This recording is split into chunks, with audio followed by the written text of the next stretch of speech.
Una desapacible noche de noviembre contemplé el final de mis esfuerzos. Con una ansiedad rayana en la agonía, coloqué a mi alrededor los instrumentos que me iban a permitir infundir un hálito de vida a la cosa inerte que yacía a mis pies. Era ya la 1 de la madrugada. La lluvia golpeaba las ventanas sombríamente y la vela casi se había consumido cuando a la mortecina luz de la llama vi cómo la criatura abría sus ojos amarillentos y apagados. Respiró profundamente y un movimiento convulsivo sacudió su cuerpo. ¿Cómo expresar mi sensación ante esta catástrofe o describir el engendro que con tanto esfuerzo e infinito trabajo había creado? Sus miembros estaban bien proporcionados y había seleccionado sus rasgos por hermosos. ¡Hermosos! ¡Santo cielo! Su piel amarillenta apenas se ocultaba el entramado de sus músculos y arterias. Tenía el pelo negro, largo y lustroso, los dientes blanquísimos, pero todo ello no hacía más que resaltar el horrible contraste con sus ojos acuosos, que parecían casi del mismo color que las pálidas órbitas en las que se hundían, el rostro arrugado y los finos y negruzcos labios. Las alteraciones de la vida no son ni mucho menos tantas como las de los sentimientos humanos. Durante casi 2 años había trabajado infatigablemente con el único propósito de infundir vida en un cuerpo inerte. Para ello me había privado de descanso y de salud. Lo había deseado con un fervor que sobrepasaba con mucho la moderación, pero ahora que lo había conseguido, la hermosura del sueño se desvanecía y la repugnancia y el horror me embargaban. Incapaz de soportar la visión del ser que había creado, salí precipitadamente de la estancia. Ya en mi dormitorio, paseé por la habitación sin lograr conciliar el sueño.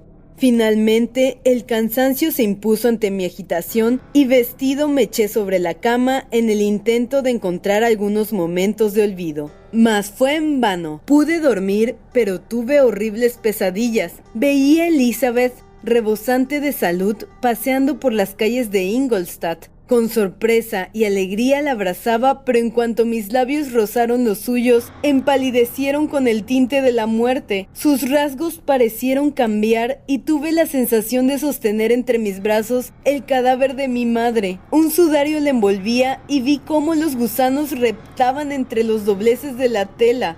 Me desperté horrorizado.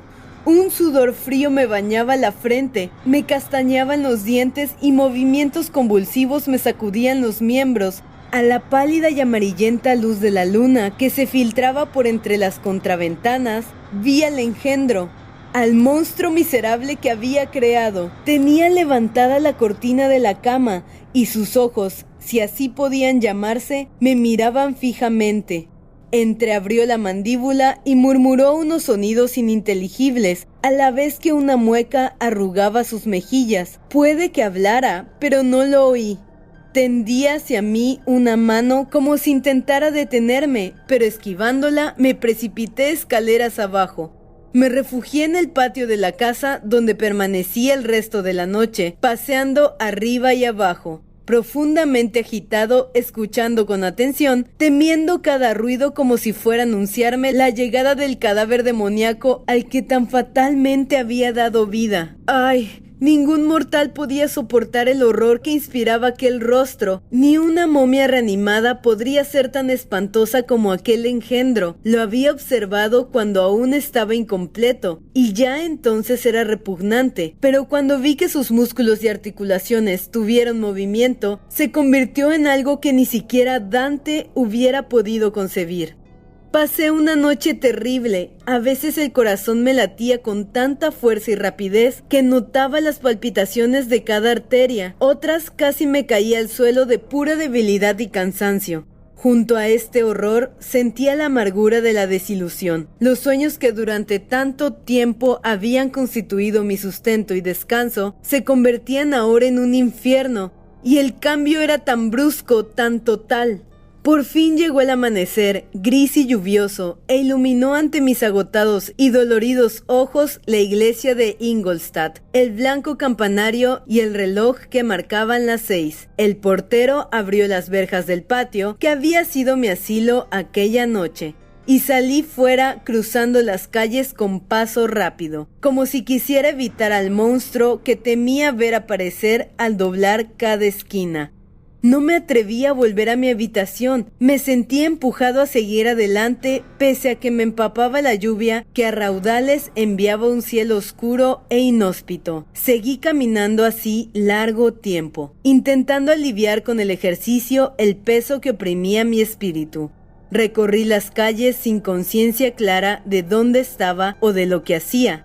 El corazón me palpitaba con la angustia del temor, pero continuaba andando con paso inseguro sin osar mirar hacia atrás, como alguien que en un solitario camino avanza con miedo y terror, y habiéndose vuelto una vez continúa sin volver la cabeza ya más, porque sabe que cerca, detrás, tiene a un terrible enemigo. Así llegué por fin al albergue donde solían detenerse las diligencias y carruajes. Aquí me detuve sin saber por qué y permanecí un rato contemplando cómo se acercaba un vehículo desde el final de la calle. Cuando estuvo más cerca, vi que era una diligencia suiza. Paró delante de mí y al abrirse la puerta, reconocí a Henry Clerval, que al verme bajó enseguida. «¡Mi querido Frankenstein!», gritó. «¡Qué alegría! ¡Qué suerte que estuvieras aquí justamente ahora!». Nada podría igualar mi gozo al verlo. Su presencia traía recuerdos de mi padre, de Elizabeth y de esas escenas hogareñas tan queridas. Le estreché la mano y al instante olvidé mi horror y mi desgracia. Repentinamente, y por primera vez en muchos meses, sentí que una serena y tranquila felicidad me embargaba. Recibí, por tanto, a mi amigo de la manera más cordial y nos encaminamos hacia la universidad. Clerval me habló durante algún rato de amigos comunes y de lo contento que estaba de que le hubieran permitido venir a Ingolstadt. Puedes suponer lo difícil que me fue convencer a mi padre de que no es absolutamente imprescindible para un negociante el no saber nada más que contabilidad. En realidad, creo que aún tiene sus dudas, pues su eterna respuesta a mis incesantes súplicas era la misma que la del profesor holandés del vicario de Wakefield. Gano 10.000 florines anuales sin saber griego y como muy bien sin saber griego. Me hace muy feliz volver a verte, pero dime, ¿cómo están mis padres, mis hermanos, Elizabeth? Bien y contentos, aunque algo inquietos por la falta de noticias tuyas. Por cierto, que yo mismo pienso sermonearte un poco. Pero, querido Frankenstein, continuó, deteniéndose de pronto y mirándome fijamente. No me había dado cuenta de tu mal aspecto. Pareces enfermo, estás muy pálido y delgado, como si llevaras varias noches en vela. Estás en lo cierto. He estado tan ocupado últimamente que, como ves, no he podido descansar lo suficiente. Pero espero sinceramente que mis tareas hayan concluido y pueda estar ya más libre. Temblaba. Era incapaz de pensar y mucho menos de referirme a los sucesos de la noche pasada. Apresuré el paso y pronto llegamos a la universidad. Pensé entonces, y esto me hizo estremecer, que la criatura que había dejado en mi habitación aún podía encontrarse allí viva y en libertad. Temía ver a este monstruo, pero me horrorizaba aún más que Henry lo descubriera. Le rogué por tanto que esperara unos minutos al pie de la escalera y subí a mi cuarto corriendo. Con la mano ya en el picaporte me detuve unos instantes para sobreponerme. Un escalofrío me recorrió el cuerpo. Abrí la puerta de par en par como suelen hacer los niños cuando esperan encontrar a un fantasma esperándolos. Pero no ocurrió nada. Entré temerosamente. La habitación estaba vacía. Mi dormitorio también se encontraba libre de su horrendo huésped. Apenas si podía creer semejante suerte. Cuando me hube asegurado de que mi enemigo ciertamente había huido, bajé corriendo en busca de Clerval, dando saltos de alegría. Subimos a mi cuarto y el criado enseguida nos sirvió el desayuno, pero me costaba dominarme. No era júbilo lo único que me embargaba. Sentía que un hormigueo de aguda sensibilidad me recorría todo el cuerpo y el pecho me latía fuertemente. Me resultaba imposible permanecer quieto. Saltaba por encima de las sillas, daba palmas y me reía a carcajadas. En un principio, Clerval atribuyó esta insólita alegría a su llegada, pero al observarme con mayor detención, percibió una inexplicable exaltación en mis ojos. Sorprendido y asustado ante mi alboroto irrefrenado y casi cruel, me dijo: Dios santo, Víctor, ¿qué te sucede? No te rías así, estás enfermo. ¿Qué significa todo esto? No me lo preguntes, le grité tapándome los ojos con las manos, pues creí ver al aborrecido espectro deslizándose en el cuarto. Él te lo puede decir, sálvame, sálvame. Me pareció que el monstruo me hacía. Luché violentamente y caí al suelo con un ataque de nervios. Pobre Clerval, ¿qué debió pensar? El reencuentro que esperaba con tanto placer se tornaba de pronto en amargura. Pero yo no fui testigo de su dolor, estaba inconsciente y no recobré el conocimiento hasta mucho más tarde. Fue este el principio de una fiebre nerviosa que me obligó a permanecer varios meses en cama. Durante todo ese tiempo, solo Henry me cuidó. Supe después que debido a la avanzada edad de mi padre, lo impropio de un viaje tan largo y lo mucho que mi enfermedad afectaría a Elizabeth, Clerval les había ahorrado este pesar ocultándoles la gravedad de mi estado. Sabía que nadie me cuidaría con más cariño y desvelo que él, y convencido de que mi mejoría, no dudaba de que lejos de obrar mal, realizaba para con ellos la acción más bondadosa. Pero mi enfermedad era muy grave y solo los constantes e ilimitados cuidados de mi amigo me devolvieron la vida.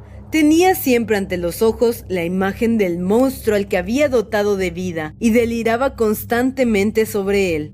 Sin duda mis palabras sorprendieron a Henry. En un principio las tomó por divagaciones de mi mente trastornada, pero la insistencia con que recurría al mismo tema le convenció de que mi enfermedad se debía a algún suceso insólito y terrible. Muy poco a poco y con numerosas recaídas que inquietaban y apenaban a mi amigo, me repuse. Recuerdo que la primera vez que con atisbo de placer me pude fijar en los objetos a mi alrededor, observé que habían desaparecido las hojas muertas y tiernos brotes cubrían los árboles que daban sombra a mi ventana.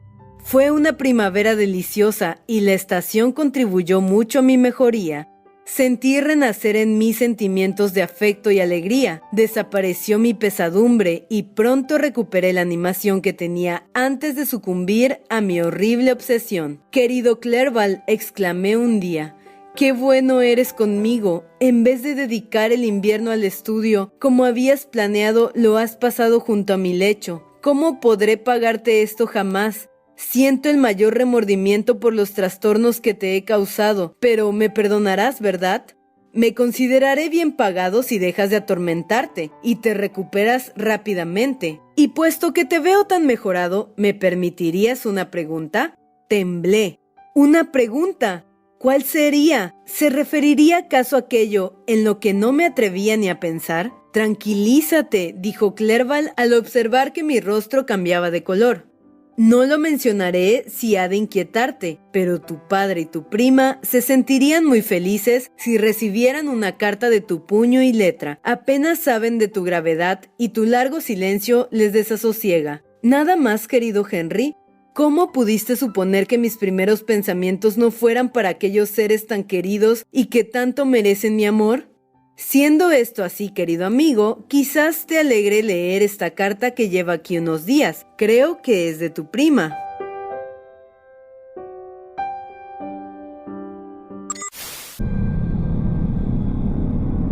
Clerval me puso entonces la siguiente carta entre las manos. A B. Frankenstein. Mi querido primo, no puedo describirte la inquietud que hemos sentido por tu salud. No podemos evitar pensar que tu amigo Clerval nos oculta la magnitud de tu enfermedad, pues hace ya varios meses que no vemos tu propia letra.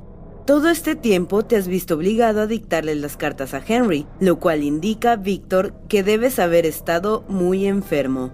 Esto nos entristece casi tanto como la muerte de tu querida madre. Tan convencido estaba mi tío de tu gravedad, que nos costó mucho disuadirlo de su idea de viajar a Ingolstadt. Clerval nos asegura constantemente que mejoras. Espero sinceramente que pronto nos demuestres lo cierto de esta afirmación mediante una carta de tu puño y letra, pues nos tienes a todos, Víctor, muy preocupados.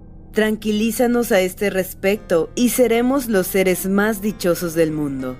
Tu padre está tan bien de salud que parece haber rejuvenecido 10 años desde el invierno pasado. Ernest ha cambiado tanto que apenas lo conocerías. Va a cumplir los 16 y ha perdido el aspecto enfermizo que tenía hace algunos años. Tiene una vitalidad desbordante. Mi tío y yo hablamos durante largo rato anoche acerca de la profesión que Ernest debería elegir. Las continuas enfermedades de su niñez le han impedido crear hábitos de estudio. Ahora que goza de buena salud, suele pasar el día al aire libre, escalando montañas o remando en el lago. Yo sugiero que se haga granjero. Ya sabes, primo, que esto ha sido un sueño que siempre ha acariciado. La vida del granjero es sana y feliz, y es la profesión menos dañina, mejor dicho, más beneficiosa de todas. Mi tío pensaba en la abogacía para que con su influencia pudiera luego hacerse juez. Pero aparte de que no está capacitado para ello en absoluto, creo que es más honroso cultivar la tierra para sustento de la humanidad que ser el confidente e incluso el cómplice de vicios, que es la tarea del abogado. De que la labor de un granjero próspero, si no más honrosa, sí al menos será más grata que la de un juez, cuya triste suerte es la de andar siempre inmiscuido en la parte más sórdida de la naturaleza humana. Ante esto, mi tío esbozó una sonrisa, comentando que yo era la que debía ser abogado, lo que puso fin a la conversación. Y ahora te contaré una pequeña historia que te gustará e incluso quizá te entretenga un rato. ¿Te acuerdas de Justine Moritz? Probablemente no, así que resumiré su vida en pocas palabras. Su madre, la señora Moritz, se quedó viuda con 4 hijos, de los cuales Justine era la tercera.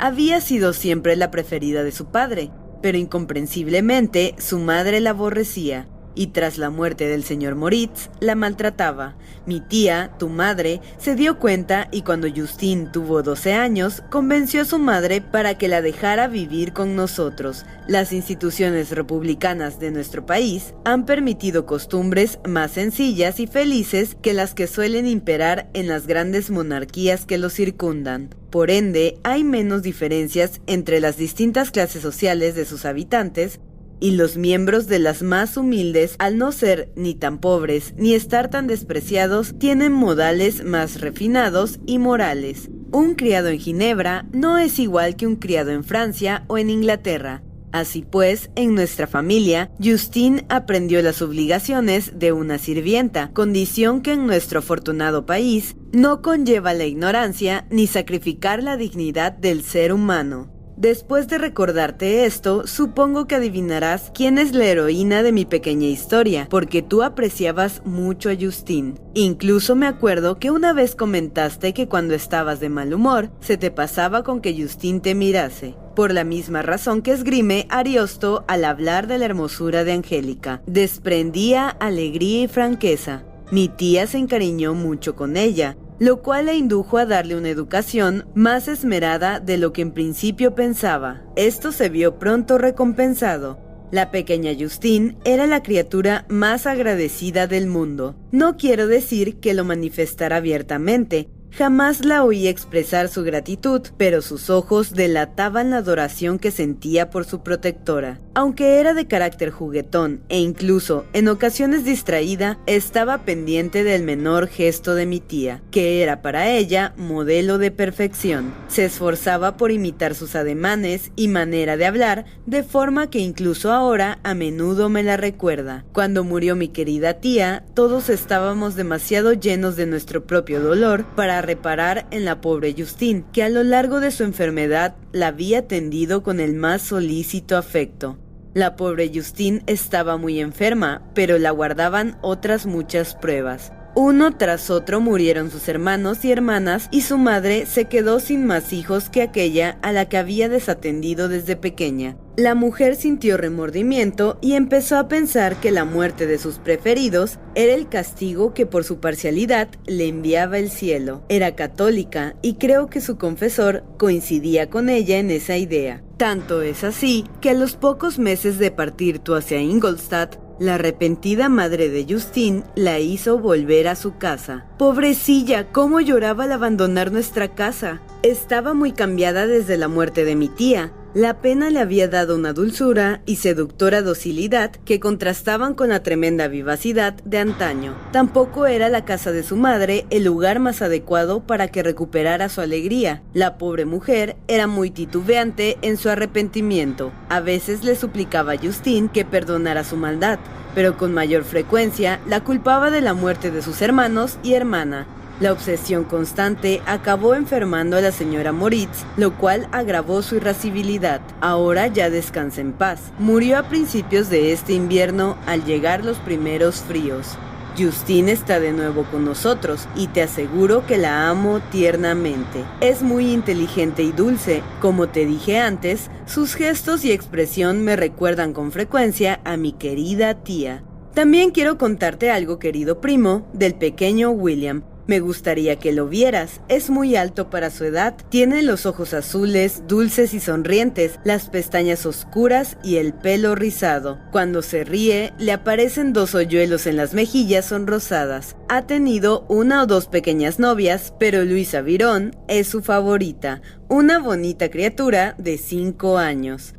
Y ahora, querido Víctor, supongo que te gustarán algunos cotilleos sobre la buena gente de Ginebra. La agraciada señorita Mansfield ya ha recibido varias visitas de felicitación por su próximo enlace con un joven inglés, John Melbourne. Su fe hermana Manon se casó el otoño pasado con el señor Duvillard, el rico banquero. A tu compañero predilecto de colegio, Luis Manoir, le han acaecido varios infortunios desde que Clerval salió de Ginebra, pero ya se ha recuperado y se dice que está a punto de casarse con Madame Tavernier, una joven francesa muy animada. Es viuda y mucho mayor que Manoir, pero es muy admirada y agrada a todos. Escribiéndote me he animado mucho, querido primo, pero no puedo terminar sin volver a preguntarte por tu salud. Querido Víctor, si no estás muy enfermo, escribe tú mismo y haznos felices a tu padre y a todos los demás. Si no, lloro solo con pensar en la otra posibilidad. Adiós, mi queridísimo primo. Elizabeth Lavenza. Ginebra, 18 de marzo de 1700. Queridísima prima Elizabeth, exclamé al terminar su carta. Escribiré de inmediato para aliviar la ansiedad que deben sentir. Escribí, pero me fatigué mucho. Sin embargo, había comenzado mi convalecencia y mejoraba con rapidez.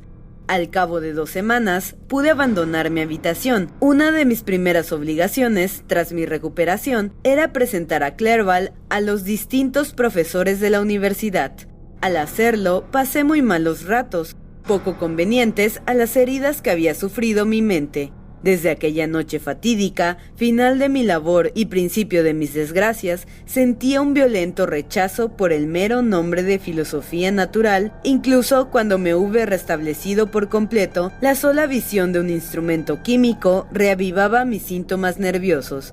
Henry lo había notado y retiró todos los aparatos. Cambió el aspecto de mi habitación, pues observó que sentía repugnancia por el cuarto que había sido mi laboratorio. Pero estos cuidados de Clerval no sirvieron de nada cuando visité a mis profesores. El señor Waltman me hirió aceradamente al alabar con ardor y amabilidad los asombrosos adelantos que había hecho en las ciencias. Pronto observó que me disgustaba el tema, pero desconociendo la verdadera razón, lo atribuyó a mi modestia y pasó de mis progresos a centrarse en la ciencia misma con la atención de interesarme. ¿Qué podía yo hacer? Con su afán de ayudarme, solo me atormentaba. Me torturaban sus palabras, mas no osaba manifestar el dolor que sentía. Clerval, cuyos ojos y sensibilidad estaban siempre prontos para intuir las sensaciones de los demás, desvió el tema alegando como excusa su absoluta ignorancia y la conversación tomó un rumbo más general. De corazón le agradecí esto a mi amigo, pero no tomé parte en la charla.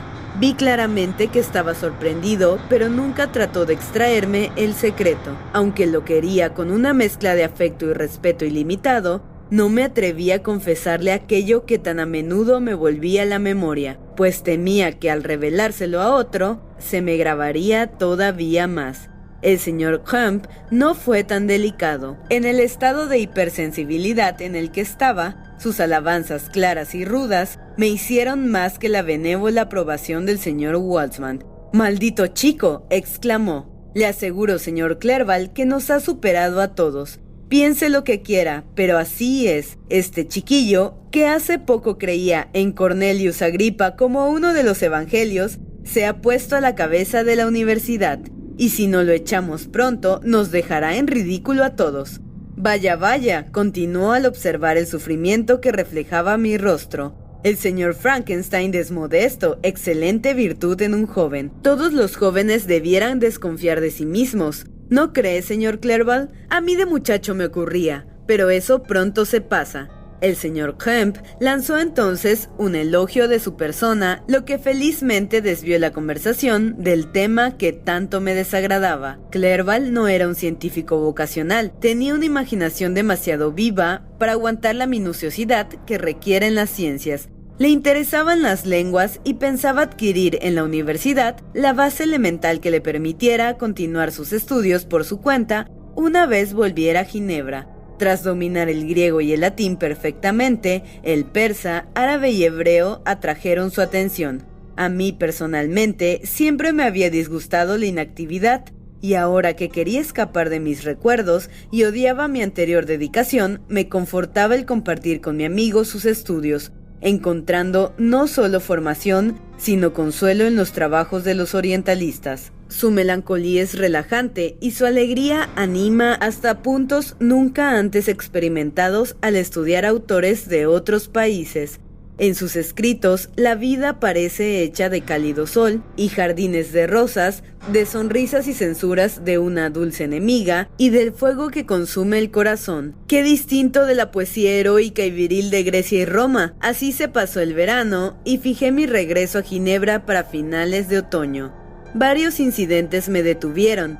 Llegó el invierno y con él la nieve, que hizo inaccesibles las carreteras y retrasé mi viaje hasta la primavera. Sentí mucho esta demora, pues ardí en deseos de volver a mi ciudad natal y a mis seres queridos. Mi retraso obedecía a cierto reparo por mi parte, por dejar a Clerval en un lugar desconocido para él antes de que se hubiera relacionado con alguien. No obstante, pasamos el invierno agradablemente y cuando llegó la primavera, si bien tardía, compensó su tardanza con su esplendor. Entrado mayo y cuando a diario esperaba la carta que fijaría el día de mi partida, Henry propuso una excursión a pie por los alrededores de Ingolstadt, con el fin de que me despidiera del lugar en el cual había pasado tanto tiempo. Acepté con gusto su sugerencia.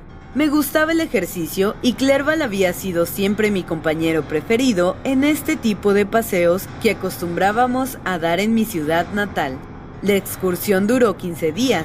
Hacía tiempo que había recobrado el ánimo y la salud, y ambas se vieron reforzadas por el aire sano, los incidentes normales del camino y la animación de mi amigo. Los estudios me habían alejado de mis compañeros y me había ido convirtiendo en un ser insociable, pero Clerval supo hacer renacer en mí mis mejores sentimientos. De nuevo me inculcó el amor por la naturaleza y por los alegres rostros de los niños. ¡Qué gran amigo! Cuán sinceramente me amaba y se esforzaba por elevar mi espíritu hasta el nivel del suyo. Un objetivo egoísta me había disminuido y empequeñecido hasta que su bondad y cariño reavivaron mis sentimientos. Volví a ser la misma criatura feliz que unos años atrás, amando a todos y querido por todos, no conocía ni el dolor ni la preocupación. Cuando me sentía contento, la naturaleza tenía la virtud de proporcionarme las más exquisitas sensaciones. Un cielo apacible y verdes prados me llenaban de emoción. Aquella primavera fue verdaderamente hermosa. Las flores de primavera brotaban de los campos anunciando las del verano, que empezaban ya a despuntar. No me importunaban los pensamientos que, a pesar de mis intentos, me habían oprimido el año anterior con un peso invencible. Henry disfrutaba con mi alegría y compartía mis sentimientos. Se esforzaba por distraerme mientras me comunicaba sus impresiones. En esta ocasión, sus recursos fueron verdaderamente asombrosos. Su conversación era animadísima y a menudo inventaba cuentos de una fantasía y pasión maravillosas, imitando los escritores árabes y persas. Otras veces repetía mis poemas favoritos o me inducía a temas polémicos argumentando con ingenio. Regresamos a la universidad un domingo por la noche. Los campesinos bailaban y la gente con la que nos cruzábamos parecían contentas y felices. Yo mismo me sentía muy animado y caminaba con paso jovial, lleno de desenfado y júbilo.